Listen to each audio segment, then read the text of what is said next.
ಹೆಚ್ಚಿನ ಜನರು ಹಣ್ಣಾದ ಸಿಹಿ ಖರ್ಜೂರವನ್ನ ತಿನ್ನಲು ಇಷ್ಟಪಡುತ್ತಾರೆ. ಆದರೆ ಹಸಿ ಖರ್ಜೂರದ ಸೇವನೆಯು ಆರೋಗ್ಯಕ್ಕೆ ತುಂಬಾ ಪ್ರಯೋಜನಕಾರಿಯಾಗಿದೆ. ಕಚ್ಚಾ ಖರ್ಜೂರ ಸ್ವಲ್ಪ ವಿಭಿನ್ನವಾದ ರುಚಿಯನ್ನ ಹೊಂದಿರುತ್ತವೆ ಮತ್ತು ಮಾಗಿದ ಖರ್ಜೂರಗಳಿಗಿಂತ ಕಡಿಮೆ ಕ್ಯಾಲೋರಿಗಳನ್ನ ಹೊಂದಿರುತ್ತವೆ. ಫಲವತ್ತತೆ, ರೋಗ ನಿರೋಧಕ ಶಕ್ತಿಯನ್ನ ಬಲಪಡಿಸುವುದು, ಹೃದಯದ ಆರೋಗ್ಯ ಮತ್ತು ರಕ್ತಹೀನತೆಗೆ ಸಂಬಂಧಿಸಿದ ಸಮಸ್ಯೆಗಳಲ್ಲಿ ಹಸಿ ಖರ್ಜೂರದ ಸೇವನೆಯು ತುಂಬಾ ಪ್ರಯೋಜನಕಾರಿ ಎಂದು ಪರಿಗಣಿಸಲಾಗಿದೆ. ಇದು ತೂಕವನ್ನ ನಿಯಂತ್ರಿಸಲು ಸಹ ಸಹಾಯ ಮಾಡುತ್ತದೆ. ಹಾಗಾದ್ರೆ ಹಸಿ ಖರ್ಜೂರದ ಸೇವನೆಯಿಂದ ನಮಗೆ ಸಿಗುವಂತಹ ಆರೋಗ್ಯದ ಪ್ರಯೋಜನಗಳ ಬಗ್ಗೆ ಇವತ್ತಿನ ವಿಡಿಯೋ ಮುಖಾಂತರ ತಿಳಿದುಕೊಳ್ಳೋಣ. ಅದಕ್ಕಿಂತ ಮುಂಚೆ ನೀವಿನ್ನು ನನ್ನ ಚಾನೆಲ್ಗೆ ಸಬ್ಸ್ಕ್ರೈಬ್ ಆಗಿಲ್ಲ ಅಂದ್ರೆ ಪ್ಲೀಸ್ ಸಬ್ಸ್ಕ್ರೈಬ್ ಮಾಡ್ಕೊಳ್ಳಿ, ಹಾಗೆ ಪಕ್ಕದಲ್ಲಿರುವಂತಹ ಬೆಲ್ ಐಕಾನ್ ಕ್ಲಿಕ್ ಮಾಡಿ. ಕಚ್ಚಾ ಖರ್ಜೂರದಲ್ಲಿ ಫೈಬರ್ ಸಮೃದ್ಧವಾಗಿದೆ. ಜೀರ್ಣಕ್ರಿಯೆಗೆ ಸಂಬಂಧಿಸಿದ ಸಮಸ್ಯೆ ಇದ್ದರೆ ಹಸಿ ಖರ್ಜೂರವನ್ನ ತಿನ್ನಿರಿ. ಇದರಲ್ಲಿರುವ ಕರಗುವ ಮತ್ತು ಕರಗದ ನಾರು ಮಲಬದ್ಧತೆಯ ಸಮಸ್ಯೆಯನ್ನ ಹೋಗಲಾಡಿಸುತ್ತದೆ. ಇದು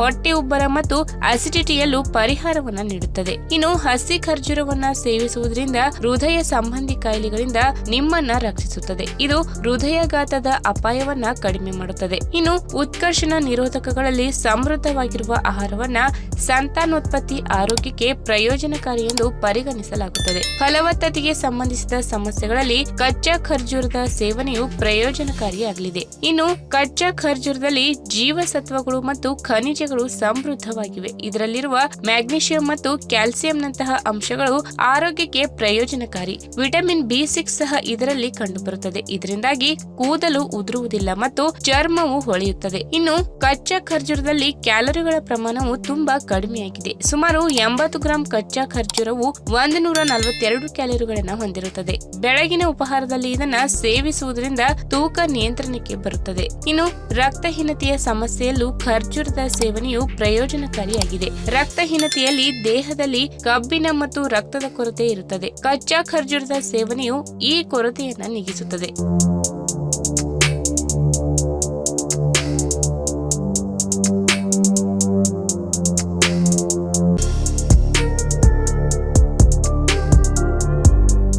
ಕಡಲೆ ಬೀಜ ಬಹುತೇಕ ಎಲ್ಲರಿಗೂ ಇಷ್ಟ.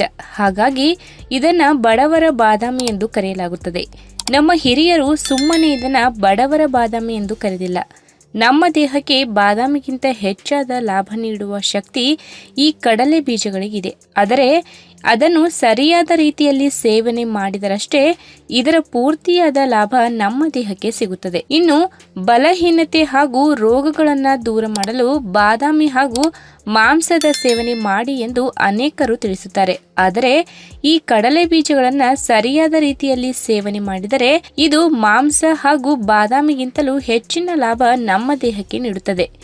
ಇನ್ನು ಮಾಂಸದಲ್ಲಿ 10% ಪ್ರೋಟೀನ್ ಇದ್ದರೆ ಕಡಲೆ ಬೀಜಗಳಲ್ಲಿ 25% ಪ್ರೋಟೀನ್ ಇರುತ್ತದೆ. ಇಷ್ಟೆಲ್ಲ ಲಾಭದಾಯಕ ಕಡಲೆ ಬೀಜವನ್ನ ಹೇಗೆ ಹಾಗೂ ಯಾವಾಗ ಸೇವಿಸಬೇಕು, ಇನ್ನು ಯಾವ ಕಡಲೆ ಬೀಜ ತಿಂದರೆ ಒಳ್ಳೆಯದು ಎಂದು ಈ ವಿಡಿಯೋ ಮುಖಾಂತರ ತಿಳಿದುಕೊಳ್ಳೋಣ. ಅದಕ್ಕಿಂತ ಮುಂಚೆ ನೀವಿನ್ನು ನನ್ನ ಚಾನೆಲ್ಗೆ ಸಬ್ಸ್ಕ್ರೈಬ್ ಆಗಿಲ್ಲ ಅಂದ್ರೆ ಪ್ಲೀಸ್ ಸಬ್ಸ್ಕ್ರೈಬ್ ಮಾಡ್ಕೊಳ್ಳಿ, ಹಾಗೆ ಪಕ್ಕದಲ್ಲೇ ಇರುವಂತಹ ಬೆಲ್ ಐಕಾನ್ ಕ್ಲಿಕ್ ಮಾಡಿ. ಒಂದು ಹಿಡಿ ಕಡಲೆ ಬೀಜವನ್ನ ಒಂದು ಬೌಲ್ಗೆ ಹಾಕಿ ಇದಕ್ಕೆ ನೀರು ಹಾಕಿ ನೆನೆಸಿ. ಇದನ್ನ ರಾತ್ರಿ ಇಡೀ ನೆನೆಸಿ ಬೆಳಿಗ್ಗೆ ಬರೀ ಹೊಟ್ಟೆಗೆ ಒಂದು ತುಂಡು ಬೆಲ್ಲದ ಜೊತೆ ಸೇವಿಸಿ. ಇದರಿಂದ ನಿಮಗೆ ಜಾಸ್ತಿ ಲಾಭ ಸಿಗುತ್ತದೆ ಹಾಗೂ ಸ್ವಲ್ಪ ದಿನದಲ್ಲಿ ಬದಲಾವಣೆ ಕೂಡ ಕಂಡು ಬರುತ್ತದೆ. ಯಾವ ಕಡಲೆ ಬೀಜ ಸೇವಿಸಿದರೆ ಒಳ್ಳೆಯದು? ದೇಹಕ್ಕೆ ಒಳ್ಳೆಯ ಲಾಭ ಪಡೆಯಲು ಹಸಿ ಕಡಲೆ ಬೀಜವನ್ನ ನೆನೆಸಿ ಸೇವಿಸಿದರೆ ಒಳ್ಳೆಯದು. ನೆನೆಸಿಟ್ಟ ಕಡಲೆ ಬೀಜ ಪ್ರತಿನಿತ್ಯ ಸೇವಿಸುವುದರಿಂದ ಆಗುವ ಲಾಭಗಳು ಏನಪ್ಪಾ ಅಂದ್ರೆ, ನೆನೆಸಿದ ಕಡಲೆ ಬೀಜವನ್ನ ಬೆಳಿಗ್ಗೆ ತಿನ್ನುವುದರಿಂದ ಅಸಿಡಿಟಿ ಹಾಗೂ ಗ್ಯಾಸ್ಟ್ರಿಕ್ ಸಮಸ್ಯೆ ಇದ್ದರೆ ಬೇಗನೆ ಕಡಿಮೆಯಾಗುತ್ತದೆ. ನೆನೆಸಿಟ್ಟ ಕಡಲೆ ಬೀಜದ ಸೇವನೆಯಿಂದ ಶ್ವಾಸಕೋಶದ ಆರೋಗ್ಯ ಚೆನ್ನಾಗಿರುತ್ತದೆ. ನಿಮಗೇನಾದರೂ ಉಸಿರಾಟದ ತೊಂದರೆ ಇದ್ದರೆ ಅಥವಾ ಧೂಮಪಾನ ಮಾಡುವ ಅಭ್ಯಾಸವಿದ್ದರೆ ಪ್ರತಿನಿತ್ಯ ಇದನ್ನ ಸೇವಿಸುವುದರಿಂದ ನಿಮ್ಮ ಶ್ವಾಸಕೋಶ ಆರೋಗ್ಯವಾಗಿರುತ್ತದೆ. ಕೆಲವರಿಗೆ ಹಸಿವು ಆಗುವುದಿಲ್ಲ, ಅಂಥವರು ಈ ನೆನೆಸಿದ ಕಡಲೆ ಬೀಜವನ್ನ ಬೆಳಿಗ್ಗೆ ಬರಿ ಹೊಟ್ಟೆಗೆ ತಿಂದರೆ ಸಾಕು, ಈ ಸಮಸ್ಯೆ ಸರಿ ಹೋಗುತ್ತದೆ. ಕೂದಲು ಹಾಗೂ ಮುಖದ ಸೌಂದರ್ಯಕ್ಕೂ ಕೂಡ ಈ ನೆನೆಸಿಟ್ಟ ಕಡಲೆ ಬೀಜ ತುಂಬಾನೇ ಒಳ್ಳೆಯದು. ಒಮೆಗಾ 6 ಫ್ಯಾಟಿ ಆಸಿಡ್ ಇದೆ. ಇದನ್ನ ಯಾವುದೇ ಸಮಯದಲ್ಲಾದರೂ ಸೇವಿಸಿ. ನಿಮ್ಮ ಮುಖದಲ್ಲಿ ಒಳ್ಳೆಯ ಹೊಳಪು ಬರುತ್ತದೆ ಹಾಗೂ ಮುಖದಲ್ಲಿ ನೆರಿಗೆಗಳು ಕಡಿಮೆಯಾಗುತ್ತದೆ. ಇನ್ನು ಹೃದಯದ ಆರೋಗ್ಯವನ್ನ ಕಾಪಾಡುತ್ತದೆ. ಇದನ್ನ ಪ್ರತಿನಿತ್ಯ ಸೇವಿಸಿ ನಿಮಗೆ ಹೃದಯ ಸಂಬಂಧಿ ಕಾಯಿಲೆಗಳು ಹತ್ತಿರವೂ ಸುಳಿಯುವುದಿಲ್ಲ. ಇನ್ನು ಕಡಲೆ ಬೀಜಗಳಲ್ಲಿ ಹೇರಳವಾದ ಕ್ಯಾಲ್ಸಿಯಂ ಹಾಗೂ ವಿಟಮಿನ್ ಡಿ ಇದೆ. ಇದು ಮೂಳೆಗಳ ಆರೋಗ್ಯಕ್ಕೆ ತುಂಬಾನೇ ಒಳ್ಳೆಯದು. ಇದನ್ನ ವಯಸ್ಸಾದವರು ಸೇವಿಸಿದರೆ ಅವರಿಗೆ ಮೂಳೆಗಳ ನೋವು ಕೂಡ ಕಾಡುವುದಿಲ್ಲ. ನೆನೆಸಿಟ್ಟ ಕಡಲೆ ಬೀಜವನ್ನ ಸೇವಿಸುವುದರಿಂದ ಇನ್ನೂ ಅನೇಕ ಲಾಭಗಳು ನಮ್ಮ ದೇಹಕ್ಕೆ ಸಿಗುತ್ತವೆ. ಇನ್ನು ಮುಂದೆ ಈ ರೀತಿಯಾಗಿ ಕಡಲೆ ಬೀಜವನ್ನ ತಿಂದು ನೋಡಿ, ಹಾಗೆ ನಿಮ್ಮ ಮಕ್ಕಳಿಗೂ ಕೂಡ ಕೊಡಿ. ಆರೋಗ್ಯವಂತರಾಗಿರಿ. ಈ ವಿಡಿಯೋ ನಿಮ್ಗೆ ಇಷ್ಟವಾದಲ್ಲಿ ತಪ್ಪದೇ ಲೈಕ್ ಮಾಡಿ, ಶೇರ್ ಮಾಡಿ, ಹಾಗೆ ನಿಮ್ಮ ಅನಿಸಿಕೆಯನ್ನ ಕಾಮೆಂಟ್ ಮೂಲಕ ತಿಳಿಸಿ.